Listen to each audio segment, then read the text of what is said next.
Cita presidencial, el jefe de Estado Nicolás Maduro recibirá a su homólogo palestino Mahmoud Abbas. Vuelve a Venezuela. Diputado ante la Asamblea Nacional Luis Florido asegura que existen 4 millones de venezolanos en el exterior y varios viven en situaciones complejas.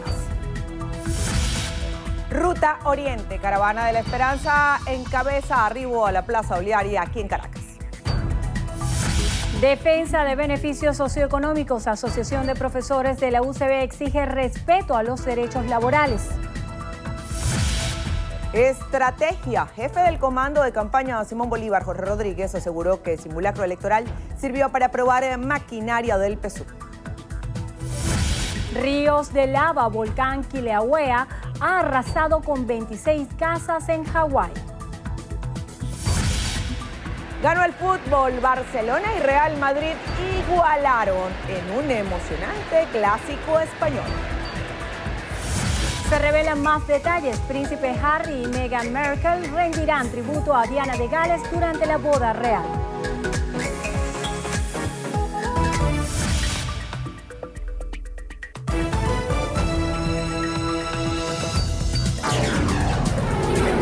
Noticiero Venevisión. Información justa y balanceada. Hola, ¿qué tal amigos? Bienvenidos a la emisión meridiana de su Noticiero Venevisión. Muy buenas tardes, tengan todos. Feliz inicio de semana. Les saludamos en nombre del equipo de Noticiero Venevisión, Milagros Zambrano y esta servidora, Endrina Yepes. Comenzamos a revisar las informaciones y lo hacemos de inmediato. El gobierno de Venezuela acusó al secretario de Estados Unidos, Mike Pompeo, de mostrar una falsa preocupación sobre la realidad venezolana. Mediante un comunicado emitido por la Cancillería, el gobierno nacional consideró que las declaraciones de Pompeo sobre el éxodo de venezolanos reafirman la política supremacista de la administración de Donald Trump.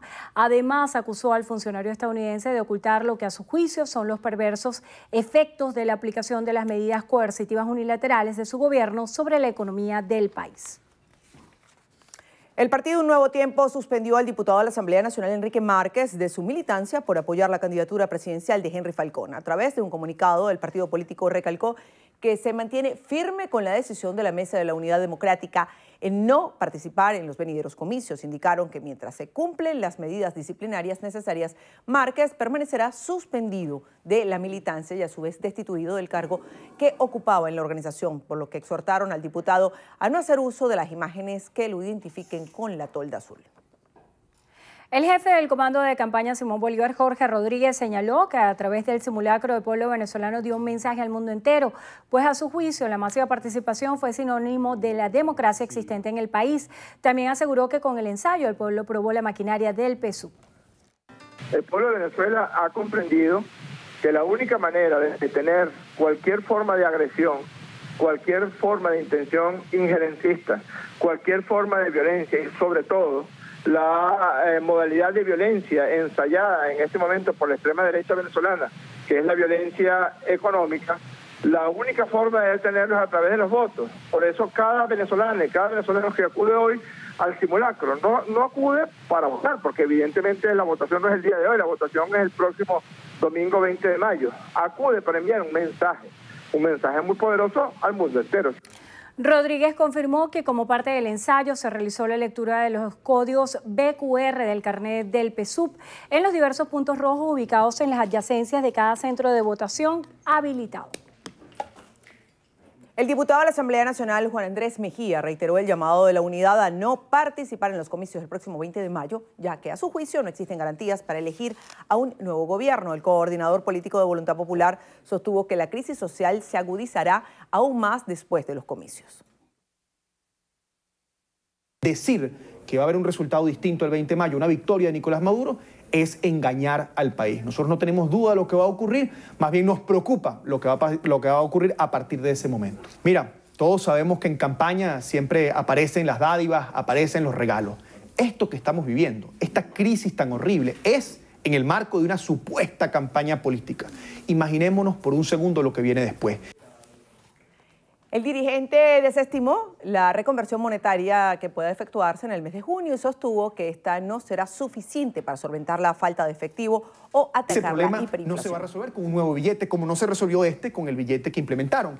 La economía venezolana requiere un cambio profundo, un cambio de modelo. No le sigan echando las culpas a otros, no se sigan yendo por las ramas. El problema de origen es el modelo que ellos han implementado, que lo único que busca es enriquecer a unos pocos.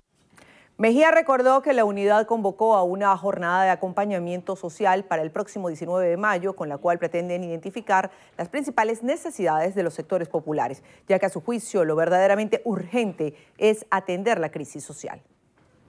El constituyente Jesús Faría aseguró que la reconversión del cono monetario era una medida necesaria debido a que el anterior sistema de billetes ya no respondía a las necesidades de la economía venezolana. Indicó que la reconversión monetaria, que entrará en vigencia a partir del 4 de junio, formará parte de un conjunto de medidas que permitirá la transformación de la economía en el país.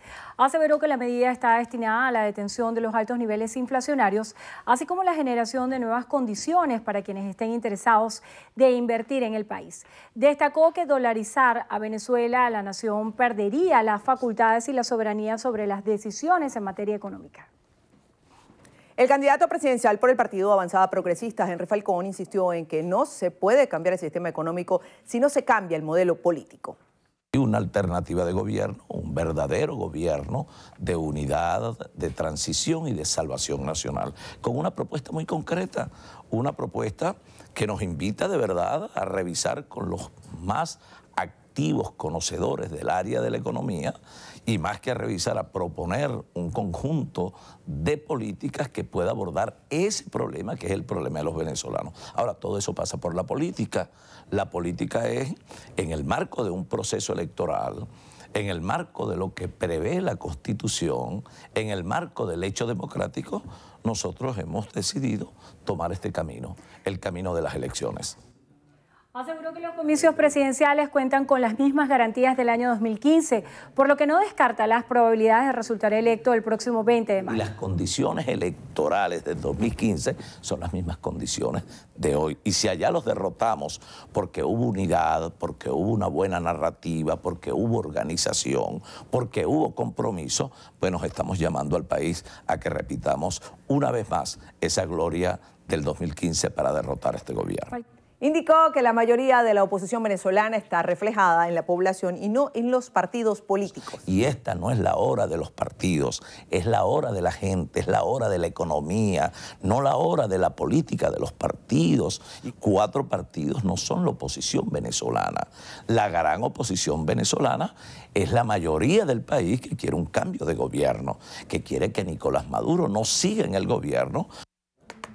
En Nicaragua, la mayoría sandinista y sus aliados en la Asamblea Nacional nombraron a los integrantes de la Comisión de la Verdad, Justicia y Paz, que investigará la muerte de al menos 45 personas durante las recientes protestas en el país.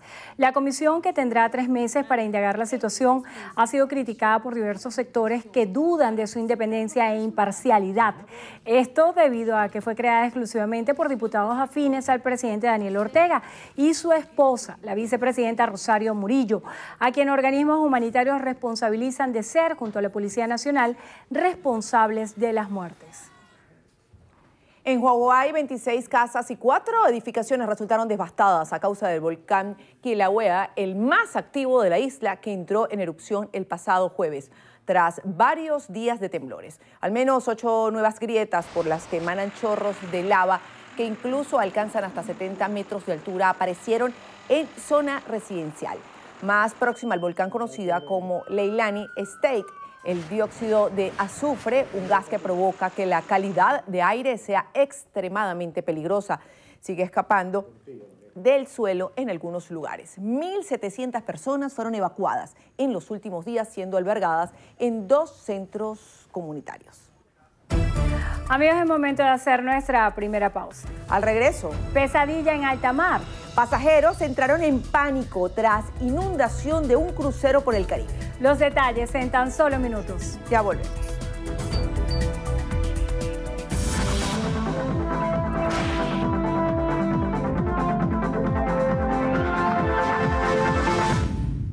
El paciente Ramón Hernández necesita con carácter de urgencia sultamicilina de 750 miligramos y los medicamentos que aparecen en pantalla.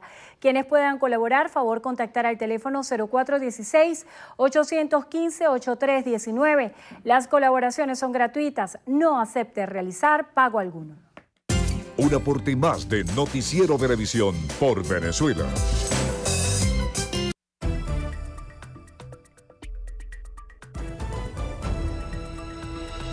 Continuamos. La Secretaría General del Movimiento Somos Venezuela, Delcy Rodríguez, rechazó que el vicepresidente de Estados Unidos, Mike Pence, solicite más presión sobre el gobierno de Venezuela durante la sesión especial de la OEA. Nuestra compañera Diana Vázquez nos amplía la información. Buenas tardes, Diana.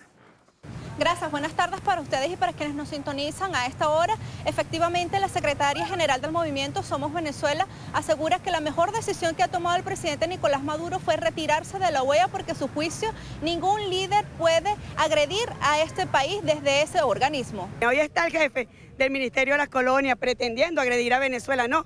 La legitimidad está aquí, en la voluntad de un pueblo que jamás se rinde y jamás se entregará. Y la felicidad, el futuro de Venezuela está en las manos de nuestros jóvenes. Así que hoy harán el ridículo nuevamente con un secretario general que, como bien dijimos, ni siquiera supera las expectativas del payaso de McDonald's, porque sabemos cuál ha sido su actuación y decimos de acá, esas acciones destempladas jamás pasarán. Aquí está el pueblo de Venezuela. Ayer apenas fue el abrebocas de lo que será el 20 de mayo. La Secretaria General del Movimiento Somos Venezuela recibió la denominada Caravana de la Esperanza, que en 21 días ha recorrido 17.000 kilómetros por 176 comunidades y anunció que este miércoles arrancará la Caravana del Futuro como parte del cierre de campaña del presidente Nicolás Maduro. Con esta información retornamos con ustedes al estudio. Gracias, Diana. La comunidad universitaria de la UCB se concentró a las puertas de esta casa de estudios en petición de remuneración socioeconómica. Santiago Gutiérrez nos tiene más detalles. Muy buenas tardes, Santiago, te escuchamos. Hola, muchísimas gracias, amigo. Buenas tardes. Víctor Márquez, presidente de la Asociación de Profesores de esta casa de estudios, junto con otros directivos y además obreros, empleados y profesores de la UCB, iniciaron un recorrido por varias facultades, odontología, farmacia y la Facultad de Ciencias, para hacer un diagnóstico de cuál es la situación socioeconómica de todos los trabajadores. Hablaron, entre otras cosas, del aumento salarial de un 50% y también de la canasta básica. Lo que nos está otorgando el Estado no alcanza ni siquiera para un examen de laboratorio. Nosotros exigimos una cobertura de HCM que cuando mínimo el Estado nos debería otorgar cerca de 200 millones de bolívares. Y en este momento la cobertura que otorga el Estado es de 10 millones de bolívares. Esos 10 millones de bolívares no alcanzan ni siquiera para un tratamiento de carácter ambulatorio, ni siquiera para un examen de carácter clínico que permita detectar cuál es el tipo de enfermedad. Víctor Márquez señaló finalmente que la Asociación de Profesores de la UCB continuará visitando el resto de las facultades para seguir haciendo el diagnóstico de cuál es la situación de los integrantes de cada una de estas facultades. Esta información será ampliada esta noche en nuestra emisión estelar. Gracias, Santiago. El ministro de Defensa, Vladimir Padrino López, aseguró que prevé una reunión entre los candidatos presidenciales y el Plan República de cara a los próximos comicios. López informó que el presidente Nicolás Maduro ha autorizado una reunión entre la Fuerza Armada Nacional y los candidatos presidenciales. A su juicio, la reunión ofrece mayor transparencia al proceso. Indicó que en la reunión se aclaran las dudas de los participantes de la contienda electoral. En referencia al simulacro de este domingo, puntualizó que más de 22.000 efectivos de la Fuerza Armada se desplegaron en 500 centros de votación electoral y no se presentó ningún inconveniente con el ensayo. El Vaticano presentó hoy el programa llamado Puentes de Solidaridad, plan pastoral integrado para asistir a los inmigrantes venezolanos en Sudamérica. El subsecretario del Diez Castro, Fabio Biagio, explicó que el programa fue creado tras la petición del Papa Francisco de buscar una solución para hacer frente a la presencia masiva de inmigrantes venezolanos. El proyecto, que durará 2 años y destinará 400.000 euros por año para repartir entre 8 conferencias episcopales de países latinoamericanos, buscará dar asistencia a los inmigrantes en materia de vivienda, salud, educación, trabajo y regularización del estatus legal. El candidato presidencial por el partido Esperanza por el Cambio, Javier Bertucci, exhortó a los venezolanos a participar en los comicios del 20 de mayo. Resaltó que las amenazas no detendrán un cambio político en Venezuela. Como parte de su gira nacional por el país, Bertucci visitó los estados Mérida, Trujillo y Amazonas, regiones donde indicó que no descansará hasta otorgar la oportunidad de hacer cambiar el futuro de los venezolanos. Aseveró que continuará solicitando al ente comicial que les permita a los inmigrantes llevar a cabo su derecho electoral. Vamos a mejorar los sueldos desde $100 hasta $300 al cambio en un año para que usted pueda regresar a comprar a un automercado, porque trabaja y para eso gana dinero para comprar su comida, para comprar su casa nueva, su carro nuevo, para darle a sus hijos seguridad y educación. Vamos a recuperar los 3 millones de venezolanos que se nos fueron con propuestas económicas. Bertucci explicó que su proyecto de gobierno no apoya la dolarización, sino que busca usar el dólar como referencia, no solo para fijar los sueldos y salarios y la venta de bienes y servicios, sino como un indicador económico. Por otra parte, reiteró su confianza en un plan de desarrollo agropecuario que espera aplicar en 5 millones de hectáreas y empresas venezolanas que no están produciendo en la actualidad. Un intento de robo en la avenida principal de San Martín dejó como resultado una funcionaria de la policía bolivariana fallecida, su esposo, funcionario de CICPC, herido de gravedad y un delincuente abatido. Diana Martínez nos amplía la información. Buenas tardes, Diana. Muy buenas tardes, gracias por el contacto. El suceso ocurrió aproximadamente a las 7:30 de la mañana en San Martín, en las esquinas de Palo Grande a Cruz de la Vega. Vamos a escuchar las declaraciones de Douglas Rico, director del Cuerpo de Investigaciones Científicas Penales y Criminalísticas. Cuando se dirigían a su trabajo acompañados de su menor hijo de 4 años, fueron abordados por un grupo de delincuentes en la avenida San Martín, quienes le efectuaron múltiples disparos, causándole la muerte a la ciudadana Erika Macías, de 26 años de edad, y quien era oficial agregado de la Policía Nacional, esposa del funcionario Edinson Méndez. Este funcionario, adscrito a la Brigada de Acciones Especiales, también resultó herido, tiene 3 impactos y en estos momentos está siendo intervenido en el hospital Miguel Pérez Carreño. Gracias a Dios, su menor hijo de 4 años, quien también acompañaba a la víctima, no resultó lesionado. No obstante, hemos designado un grupo de médicos, psiquiatras y psicólogos, un grupo multidisciplinario que está atendiendo a este niño de 4 años para prestarle todo el apoyo psicológico y psiquiátrico que podamos brindarle a este menor, hijo de estos 2 funcionarios que hoy lamentablemente vivieron esta situación que estamos dando respuesta. La Policía Nacional logró abatir a uno de los delincuentes y detuvo a otro de los que participaron en este hecho.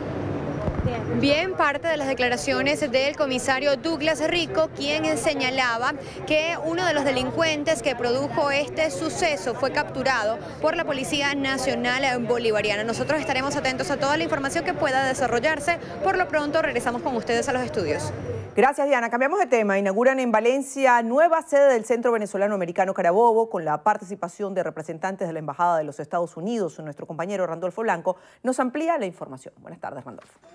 La nueva sede del Centro Venezolano Americano de Carabobo cuenta con 8 modernas aulas en donde se capacitará a un mayor número de estudiantes. Pero no es nada más que nosotros impartimos clases de inglés, nosotros también estamos con los alumni, los que fueron a programas de la embajada, con la Embajada de los Estados Unidos, y es un lugar a donde tenemos talleres de empoderamiento, emprendimiento, hacemos muchísimas cosas, damos la parte de cultural con los estudiantes, lo que es la parte de música, todo lo que es exposiciones.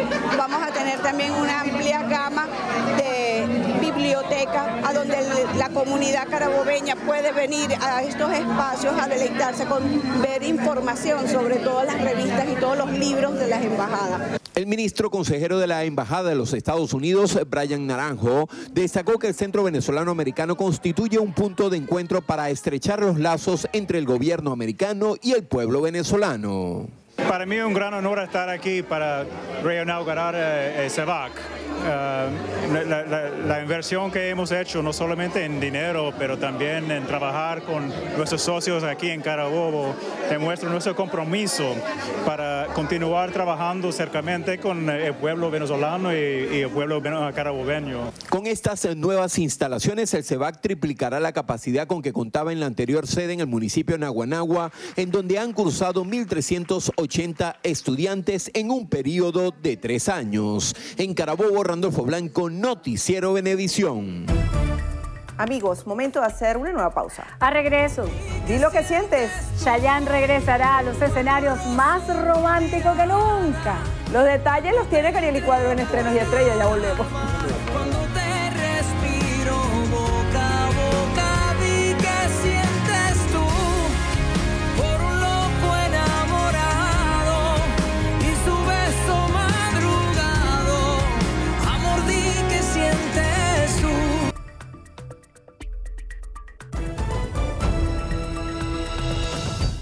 De regreso en el país, tras una gira internacional, el presidente de la Comisión de Política Exterior de la Asamblea Nacional, Luis Florido, aseguró que hay aproximadamente 4 millones de venezolanos en el exterior, varios de ellos viviendo en situaciones complejas. Manuel Covela nos tiene los detalles. Manuel, adelante, te escuchamos. Buenas tardes. Al liderazgo político. Sí, así es. Buenas tardes. A continuación les presentamos declaraciones del presidente de la Comisión de Política Exterior de la Asamblea Nacional, Luis Florido, quien va a realizar un balance sobre la gira internacional que emprendió por varios países de la región. A continuación, entonces, palabras del diputado Luis Florido. Por eso hicimos esta gira que se denominó Fuerza Venezolanos, en la que recorrimos 13 ciudades, en las que visitamos refugios, tuvimos testimonios de todo tipo, de ciudadanos de nuestro país y revisamos las condiciones migratorias. Revisamos con las autoridades de Chile, por ejemplo, la visa de responsabilidad democrática, la flexibilización para que los venezolanos puedan trabajar. Es por eso que nosotros solicitamos ante el Grupo de Lima, ya esto es una idea que la he hablado con varios de los cancilleres, para que pueda posponerse, es decir, prorrogarse el lapso de duración de los pasaportes venezolanos aún vencidos, por lo menos al año 2019-2020. Eso sería una solución importante para un importante grupo de venezolanos que no tienen identidad. Bien, son entonces parte de las declaraciones que ofrece el diputado Luis Florido, presidente de la Comisión de Política Exterior, dando detalles de lo que fue una gira que emprendió por 13 ciudades del continente, todo con el propósito de determinar y constatar la situación de los migrantes venezolanos en cada uno de esos destinos. Nosotros con esta información despedimos este contacto. Sigan con más de la emisión meridiana de Noticiero Venevisión.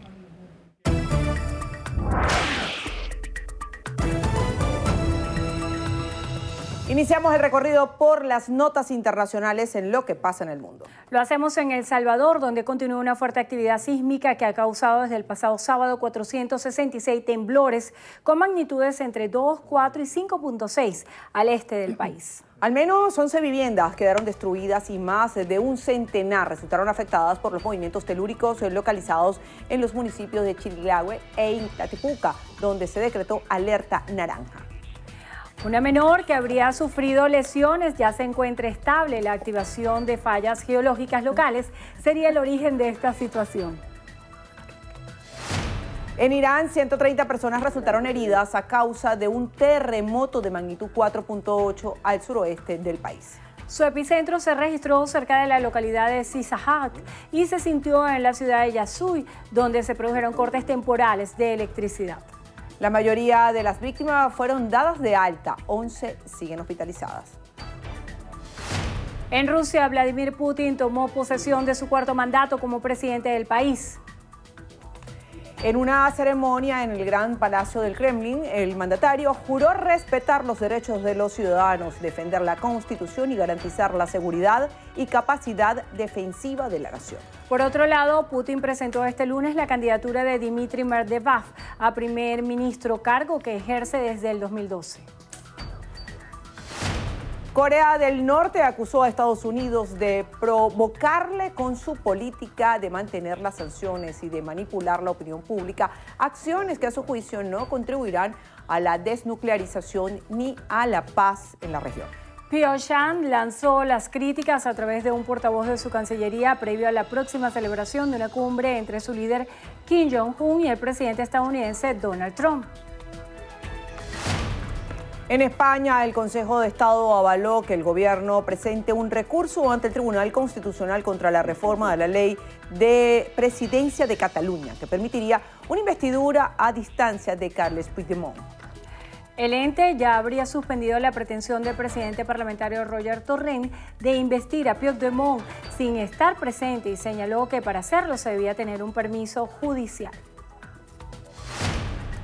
Y cerramos en alta mar, donde unas 100 personas vivieron momentos de pánico luego de que un crucero de la compañía Carnival comenzara a inundarse mientras navegaba en aguas del Caribe. 150 camarotes se vieron afectados por la ruptura de una de las principales tuberías de agua tras quebrarse el sistema de extinción de incendios.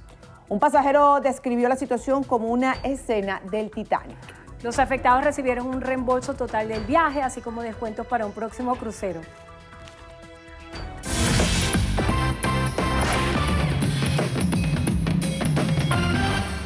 Bienvenidos a Vida y Salud. Tender la mano a los más vulnerables y trabajar por el bien de la humanidad son algunos de los valores que dejó el insigne médico y científico venezolano Jacinto Gomvid.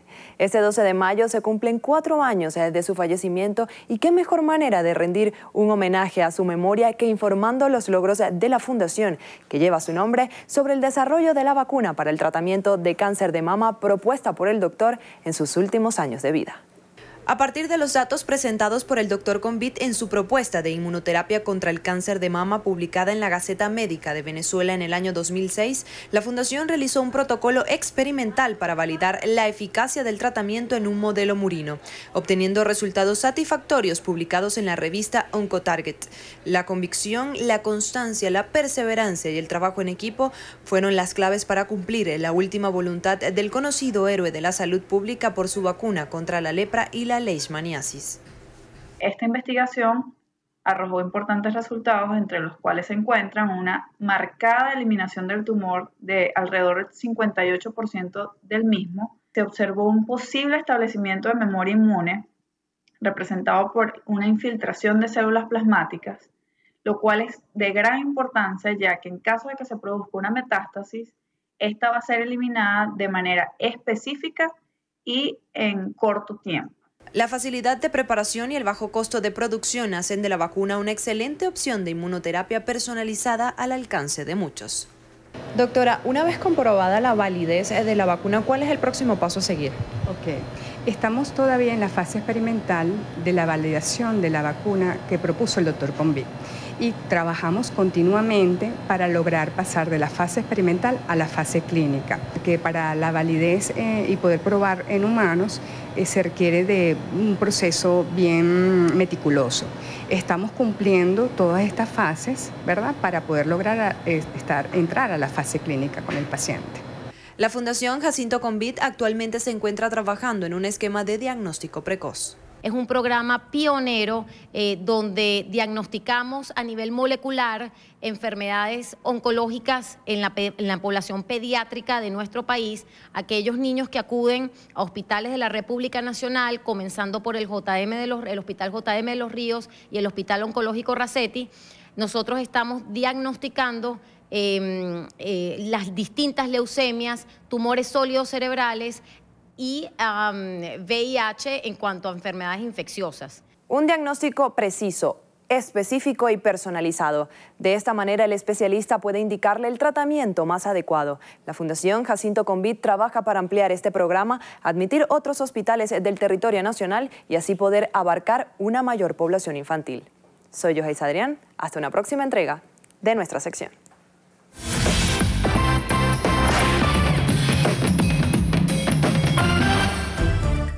Amigos, momento de hacer una pausa. Más adelante. Inicio explosivo. Prospecto criollo de los Yankees de Nueva York decidió encuentro en el último episodio. Los detalles con Gregorio Rojas en breve.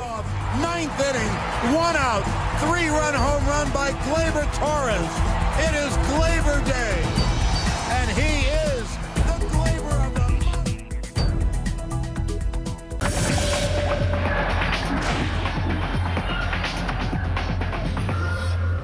Amigas y amigos, iniciamos los deportes con el mejor béisbol del mundo porque Gleyber Torres se fue para la calle para convertirse en el jugador más joven de los Mulos en decidir un encuentro con cuadrangular desde 1908 y vencer a los Indios de Cleveland con marcador de 7-4. Nos vamos al Bronx, donde Domingo Germán realizó su primera apertura en la temporada sin permitir imparables en 6 entradas de labor, pero Delin Betances y Jonathan Holder votarían la actuación del dominicano permitiendo 4 carreras entre la 7ª y 8ª entrada.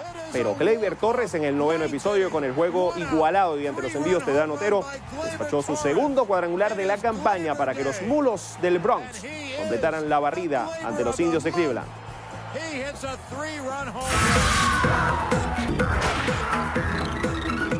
Hola, ¿qué tal amigos? Soy Carelis Cuadros y esto es Estrenos y Estrellas. Iniciamos las noticias del mundo del espectáculo con el príncipe Harry y su prometida Meghan Markle, quienes retiran tributo a Diana de Gales durante su boda.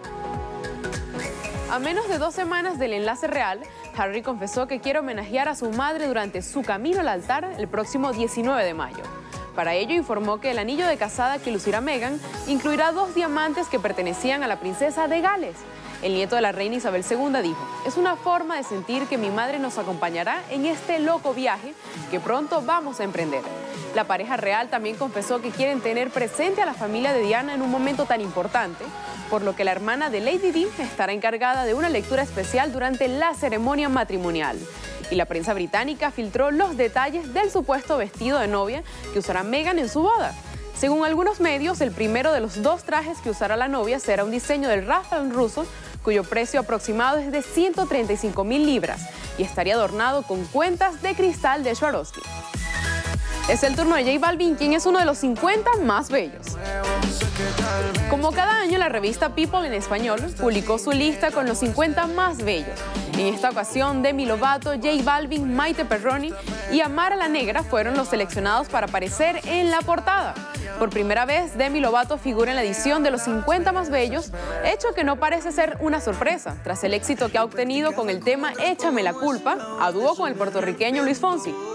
Aunque sorprendió la ausencia de Maluma en esta edición, el editor de la revista, Armando Correa, dijo que el artista vive arriba de un escenario y entonces no fue posible que participara en la sesión de fotos que se llevó a cabo en distintos lugares del mundo. Para cerrar, los dejo con el video Di que sientes tú. Chayanne volverá más romántico que nunca a los escenarios en su gira Desde el Alma, que iniciará el próximo 23 de agosto y con un abreboca publicó el audiovisual de su nuevo tema escrito por Ricardo Montaner. Así llegamos al final. Soy Carelis Cuadros y los espero en una próxima emisión de Estrenos y Estrellas por su noticiero Venevisión. A la esquina de tu espalda y hasta el borde de la cama. No, ¿qué va? Al regreso en entrevista a Venevisión, Endrina estará conversando con Ernesto Villegas, ministro de la Cultura. Ya venimos.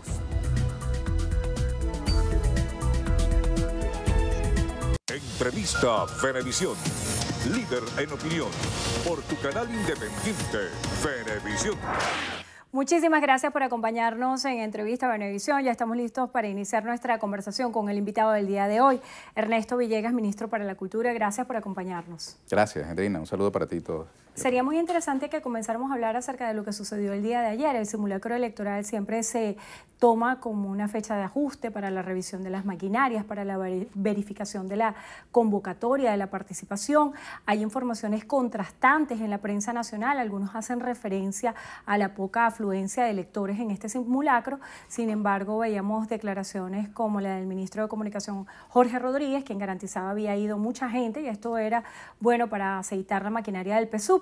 ¿Cuál es la verdad? ¿Fue gente? ¿No fue gente ayer al simulacro? ¿De qué sirvió este simulacro? Bueno, a menos que hayan sido seres extraterrestres de otro planeta, los que yo vi el día de ayer, pues yo creo que hubo muchísima gente.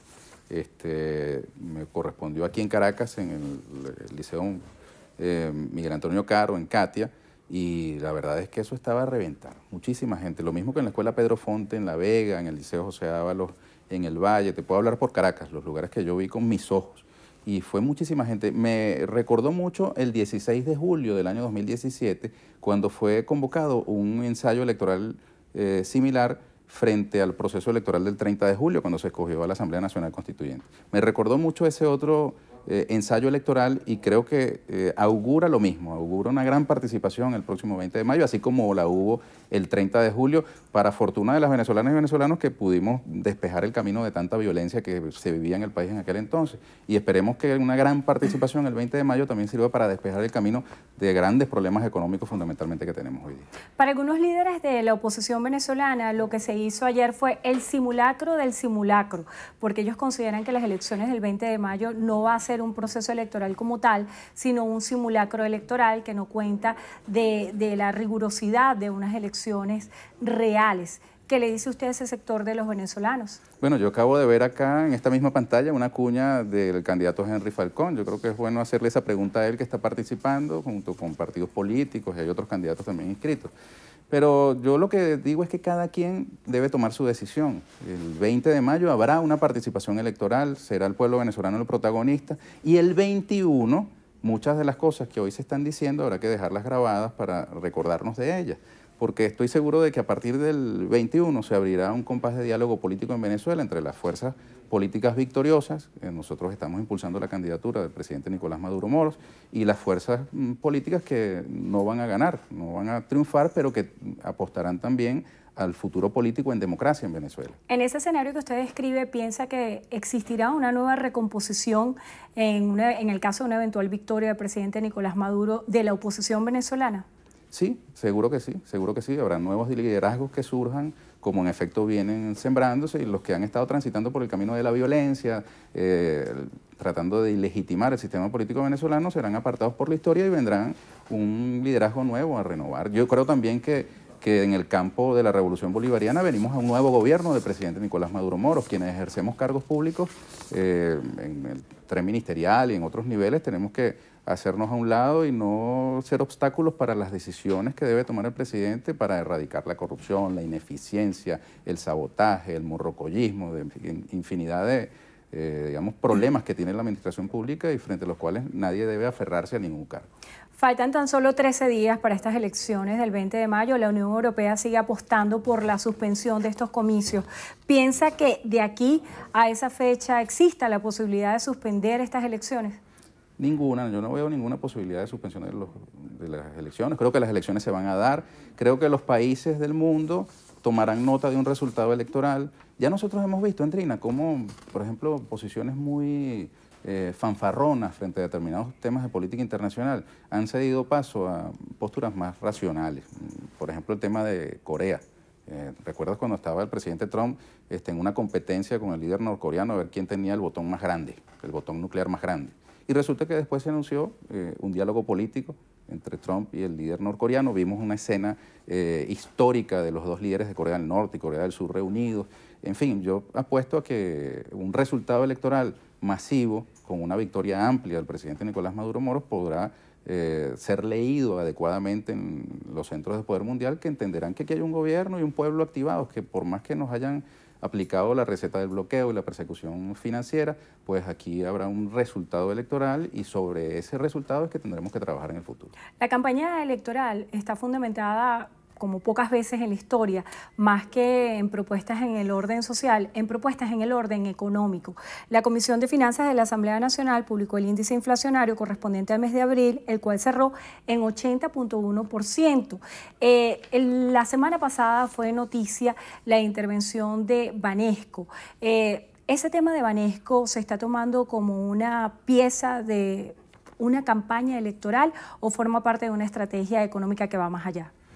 Bueno, yo soy ministro del Poder Popular para la Cultura, no estoy vinculado al área económica. Fue ministro de Comunicación y es militante del Partido Socialista de Venezuela. Pero lo que quiero decir es que lo que puedo decir sobre este tema, pues solamente obedece a mi percepción acerca de un asunto que nos atañe a todos los venezolanos y venezolanas que están reclamando decisiones para acabar con ese fenómeno terrible de la especulación y esta distorsión que ha habido con la moneda.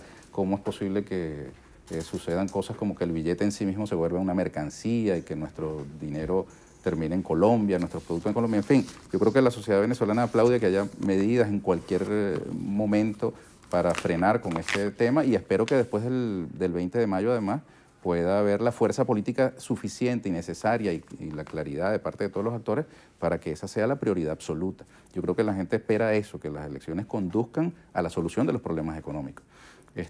Yo quiero decirte además que ayer no solamente ocurrió el simulacro o ensayo electoral, también cerró el Festival Internacional de Teatro de Caracas, que durante 10 días estuvo aquí movilizando a centenares de miles de personas, alrededor de 1 millón de personas en Caracas asistió a más de 1.300 actividades con más de 10 países que exhibieron sus presentaciones teatrales. El cierre del grupo de teatro Puja de España fue una cosa hermosísima, un espectáculo de malabarismo extraordinario y muchísima gente participó. Yo te hago esta acotación porque al lado de los problemas que tenemos y que nadie puede negar, pues también hay una Venezuela, una Caracas que está pujante en su vida cotidiana y que tiene derecho, por ejemplo, a la cultura. Este espectáculo extraordinario de anoche coronó una serie de actividades en la que participaron seres humanos de carne y hueso. Venezuela quiere seguir adelante y no va a renunciar a sus derechos culturales, a sus derechos de la educación, al crecimiento personal de los ciudadanos por más dificultades económicas que tengan.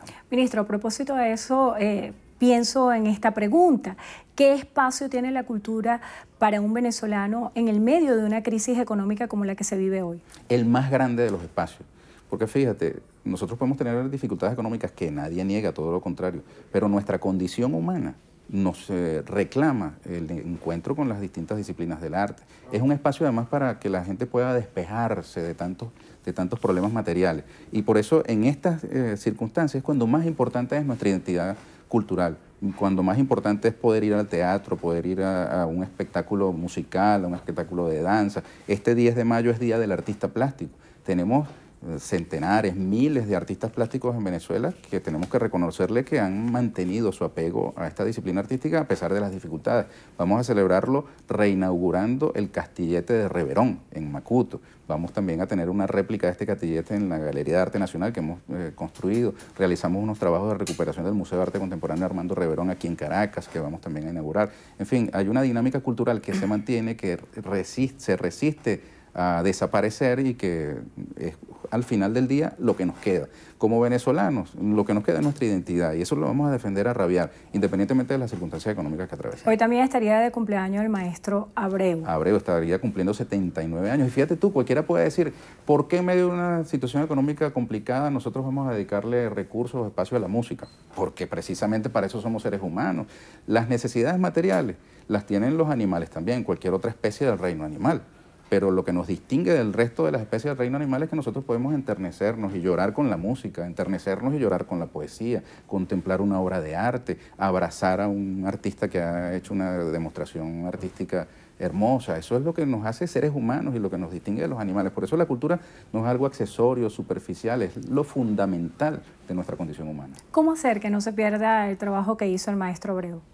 Bueno, primero que todo, manteniendo el apoyo que el gobierno bolivariano viene dando a la expansión del sistema de coros y orquestas juveniles infantiles de Venezuela, pero además siguiendo el ejemplo de él y muchos músicos y cultores que en distintas etapas de nuestra historia han trabajado por la masificación de la cultura, que han roto con esa visión elitesca que concebía que tanto la ejecución como el disfrute de la música era una cosa reservada a unas élites.